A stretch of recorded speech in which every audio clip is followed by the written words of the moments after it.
네, 질문이 들어오기 시작을 하네요. 예, 자, 당에 관련된 질문이 들어왔어요. 요즘 가장 큰 건강 트렌드가 저당, 무당이기도 하고요. 점점 한국인들이 당에 대한 우려가 많습니다. 과일은 당 수치가 높은 대표적인 식품이기도 합니다. 과일에 대한 전체 소비량 변화는 어떻게 변화하고 있다고 생각하시나요? 이거는 오픈 서베이에서도 꾸준히 보고 계실 거라고 생각하고 있고요. 허마람 연구원도 서울대 푸드비즈랩에서 최근에 농촌진흥청도 데이터를 분석을 했죠. 예, 서로 다른 데이터로 분석을 했는데 어떻게 나는지 서로 대조를 해보시죠. 먼저 섭취를 가지고 보신 오픈 서베이 푸드 다이어트는 어떻게 보셨나요? 일단 과일 취식 자체는 혹은 늘어나고 있는 건 맞는 것 같은데. 과일 섭취는 유지 또는 늘어나고 있다. 그런데 그 안에 구성이 좀 다르게 가고 있는 그런 느낌이고, 앞서도 좀 설명드렸듯이 과일 안에 원물과 같은 경우에는 점차적으로 좀 혹시 줄어드는 그런 느낌이고. 원물은 줄어들고 네. 있다. 다만 이 과일을 가공한 음식이라든지 아니면 음료와 같은 형태로는 조금씩 늘어나는 그런 형태로 보여지고, 그 안에서도 굉장히 그 다이나믹이 좀 다르게 나타나는 카테고리별로 그런 부분들이 좀 보였습니다.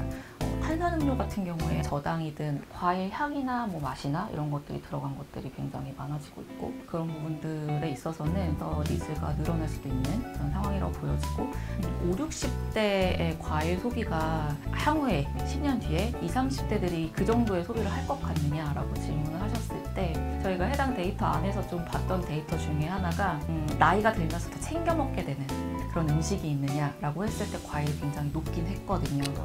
네, 그런 측면에 있어서 결국에는 건강 니즈로 인해서 그렇게 확대가 되고 있는 건 맞는데, 저희가 세대별 조사 같은 것들을 하다 보면 실제로 굉장히 그 세대의 특성이 다른 부분들이 좀 있는 것 같아요. 그러니까 기존 기성 세대들이 이렇게 하던 것에 있어서 요즘 20, 30대들은 그렇게 해야지라는 생각을 잘 안 하는 것 같고, 또 굉장히 파편화된 경험들을 하고 있기 때문에 예를 들어 과일 음료라든지 이런 가공식품들에 대한 경험이 굉장히 많은 세대 특성상 과연 지금 수준으로 소비를 할까? 그런 것들은 조금 생각해볼 만하다. 네, 좋습니다. 말하는 거.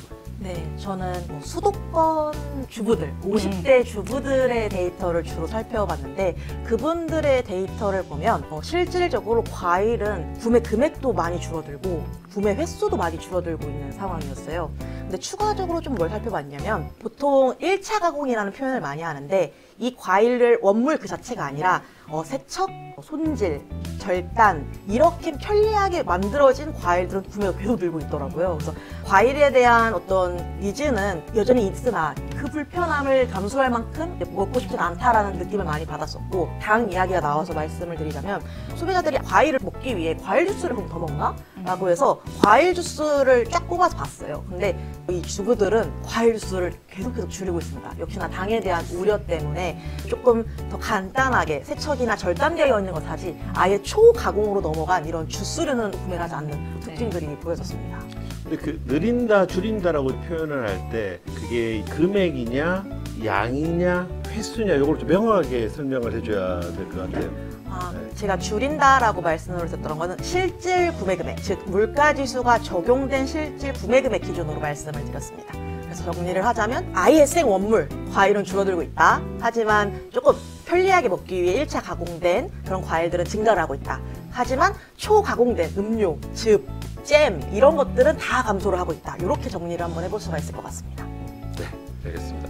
근데 방금 이 이야기는 다르게 말하면, 물가지수를 적용했다라고 하는 이야기는 우리가 화폐로 봤을 때는 돈을 더 많이 쓰고 있을 수는 있다는 이야기죠. 그러니까 16년, 17년, 18년, 19, 20, 21, 23 이렇게 과일에는 돈을 더 많이 지출을 하고 있는데, 과일의 가격 자체가 사실은 더 올라가서 그 부분을 계상을 다시 해보게 되면 실질적으로는 과일에 대한 지출은 더 줄이고 있다는 그 이야기잖아요. 그렇죠. 네. 예를 들어 과일에 대해서 나는 10% 돈 작년보다 더 쓰고 있는데 라고 하지만 물가지수는 20%가 올라버린 거죠. 그래서 실질적으로는 과일류 구매가 실질 구매 금액이 줄었다라고 말씀을 드린 겁니다.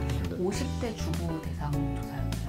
농촌진흥청 데이터 자체가 4, 50대, 60대 그 수도권 주부들이에요. 주로 네. 있죠. 네네네. 주로 가족들을 먹여 살리는 네, 장복이 네, 네. 그래서 약간 바이어스가 있는 네네네. 거죠. 저는 전 세대를 봤기 때문에. 네, 그렇죠.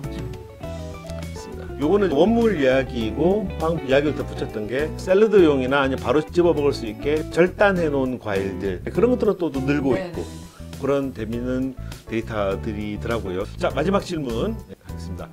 과일 섭취에 있어서 과일 가공식품으로 섭취하는 비중은 어떤지? 전체 가공식품은 퍼센트로 따지자면 푸드다이어리 데이터 안에서는 먹물과 음료를 빼면 그 안에서 어떤 방식으로 계속 가공이 되느냐의 차이 있겠지만 과일을 가지고 가공을 하는 음식 기준으로는 15% 15% 네네네. 정도였다. 네. 예. 감사합니다. 이렇게 집중해 주셔서 너무 감사드리고요. 다음에 또 뵙도록 하겠습니다. 네, 수고하셨습니다. 감사합니다.